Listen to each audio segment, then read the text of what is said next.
to Sir Pac's Learning Channel!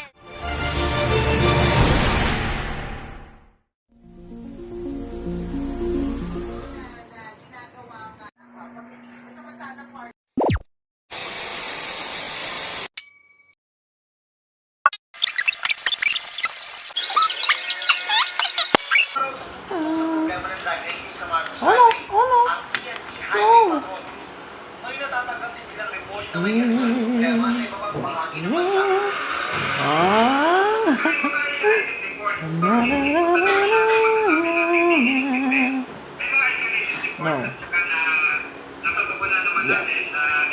Do you all know how this experiment works? The scientific concept that is at work in this experiment is called refraction. Refraction is the bending of light. Refraction occurs when light travels from one medium to another, and that is air to water, water to air. During the experiment, the light traveled from the image through the air, then through the glass cup into the water, and finally out of the glass cup and into the air once more before it reached our eyes. Light refracts as it passes from one medium to the next because it travels at different speeds through those mediums. Light travels fastest through air, a little slower through water, and even slower through glass. This means that the light bends once when it travels through the glass cup into the water, and then it bends again when it travels out of the glass cup and into the air. As a result, the light paths cross and the image appears to be flipped horizontally, left and right. Did you understand it? For more information about that experiment, let me tell you about the geometrical optics. Geometrical optics was discovered by geometer Euclid. Euclid began a study of optics as he began a study of geometry, with a set of self-evident axioms. Lines or visual rays can be drawn in a straight line to the object. So what is geometrical optics? It's the branch of optics that uses rays to describe light. Light rays are geometrical lines that originate from sources, travel through media, and are detected by detectors. Their directions define the paths along which light travels. So, all in all, it is simply a model of optics that in terms of rays tells us about light propagation. Furthermore, geometric optics helps in the approximation of the paths along which the propagation of light takes place under certain circumstances. Moreover, the concept of geometric optics should not be confused with the concept of physical optics. The latter involves the study of the phenomena for which geometric optics is not valid. What is the use of geometrical optics? It is used as the basic tool in designing almost any optical system, image forming or not.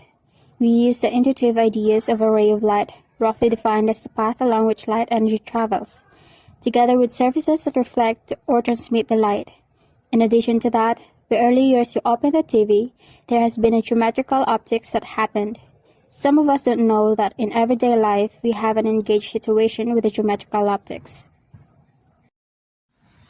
These are the types of geometrical optics: wavelength, wave equation, refraction, aperture, perturbation, refractivity, aerosol, trajectory, and the fundamental concepts of geometrical wavefront, ray path, and optical path length are discussed, as well as the laws governing the transit of field vectors along ray paths.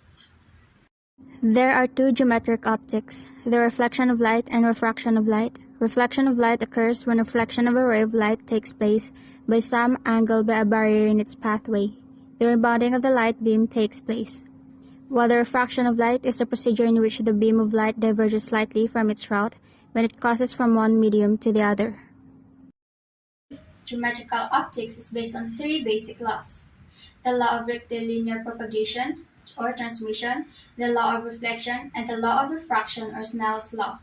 The law of rectilinear propagation or transmission is a region of constant refractive index n that light travels in a straight line. The law of reflection is when a ray of light is reflected at an interface dividing two optical media. The reflected ray remains within the plane of the incidence, and the angle of reflection equals to the angle of incidence. The plane of incidence is the plane containing the incident ray and the surface normal at the point of incidence. The law of refraction, or Snell's law. occurs when a ray of light is refracted at an interface dividing two transparent media. The transmitted ray remains within the plane of incidence, and the sine of the angle of refraction is directly proportional to the sine of the angle of incidence.